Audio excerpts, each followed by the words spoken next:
We are starting with our next type of load cell, you can say. This is actually pneumatic load cell.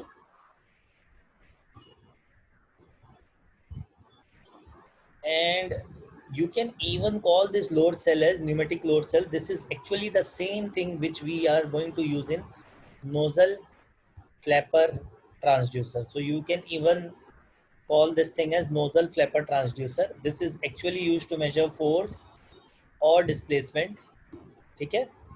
This measures force or displacement with the help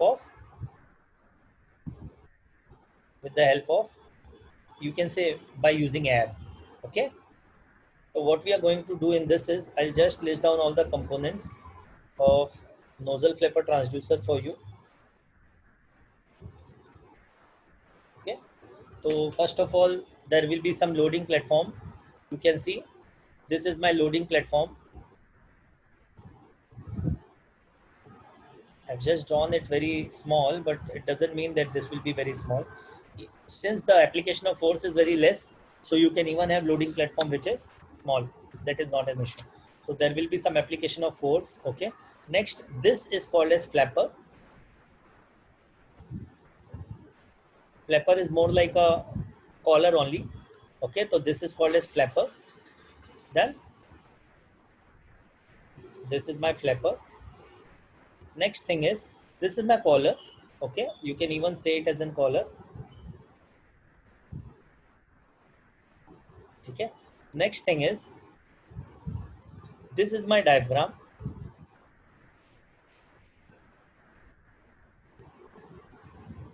This is the valve, and this valve is used to regulate the flow of air through this compressor. Okay, so there is a compressor, there is a valve, then there is a diaphragm, then there is a collar, then there is also one thing that is called as flapper, and this part we already know that this is our manometer, and there is some liquid in the manometer. It might be anything. So there is some liquid in the manometer. Now, if you just see this manometer, okay, so this manometer has something which is actually, you can see this part, okay, this is having some kind of an edge, or you can even say a point. So this is my nozzle. That's why it is called as nozzle flapper transducer. Okay. Now what happens in this is, I'll just explain you with some different color. Now what happens in this is, actually when we apply force, initially when we apply force, this flapper moves down. And now again I am saying this flapper moves down not by a centimeter or mm. Actually, I like to inform you about load cell. The maximum displacement, or actually the average displacement, is about 0.005 mm. So this is actually very, very small. Okay. Even if the force is very large, the flapper moment is actually very small. So the force will also be very less. So you can actually sense that average system displacement of this flapper, or even in the hydraulic cell of the Bourdon tube, of the diaphragm was of about 0.005 mm. So this is actually very small in, you can say, in measurement. Okay, so this actually moves down by a small amount.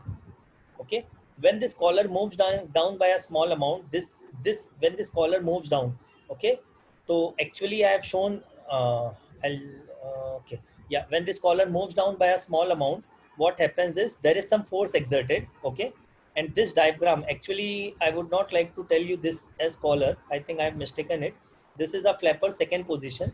Actually this should be very near to it. Okay, this diagram should be very near to this flapper. So when this flapper moves down, okay, when this flapper moves down, this there is some force exerted. There is some force exerted, okay, by the flapper on this diagram. Okay, this diagram, on this diagram there is some force exerted by the flapper, and when there is some force exerted, what will happen? This diagram will try to change its shape. Okay, this diagram, whatever I have shown here, whatever is the diagram shape like, this diagram will try to change its shape. So what will happen? We will try to use this compressor, okay, and we will regulate some air into the system, and this air will go into the system. There will be some air that will be introduced in the into the system. Now, what will this air do? This air will try to provide equal and opposite force to this diaphragm so that the shape of the diaphragm does not change. Something more will happen. Okay, air will also enter from this side into the manometer tube. You can see this will move towards the manometer end. Okay, so this air will move towards the manometer end, and this will pass near the nozzle. Okay, so when this pass near the nozzle, what does the nozzle try to do? The nozzle will try to discharge air at a very high speed. Okay, and when this air is discharged by the nozzle at a very high speed, this flapper, though it is trying to move down, okay, this is the same flapper, huh? This is the same flapper that I've mentioned here as collar. So what I'm saying, there will be two-way force. Okay, opposite force on the flapper. One way force will be by the nozzle, and another way force will be by this diaphragm. Okay, I hope you are getting. There will be force exerted by the diaphragm, as well as there will be some force exerted by the nozzle. Okay, okay, so there will be force exerted by the nozzle, as well as there will be some force exerted by the diaphragm. So what will this try to do? Whatever is the force, actual force that is with with which the platform is loaded, what will happen? This this flapper will again move to its original position. Okay, this will move to its original position, or this will be in a floating condition. The perfect word, rather than using original position, this flapper will move to a floating condition. Okay, there will be, you can say, equal and opposite force on both the sides. So actually this flapper will be in the floating condition, or it will move back to its original position.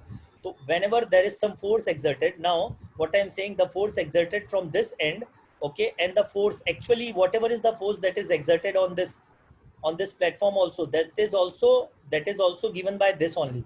You can see whatever is the force exerted by the platform, that is also given by the air. Okay, so this air, whatever is the pressure, okay, here also there is some force exerted by the air, and here also there is some force exerted by the air.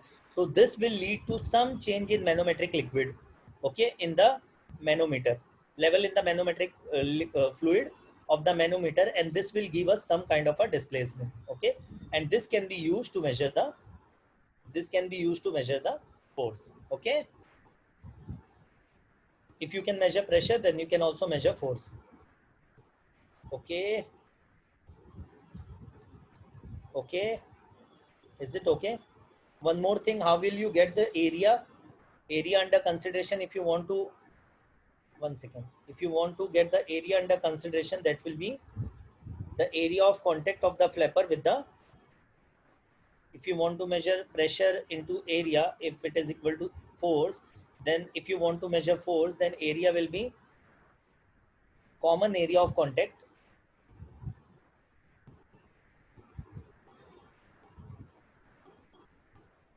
between the flapper and the diaphragm. Okay, then, so this is basically about how do you measure force with the help of load cell, and this is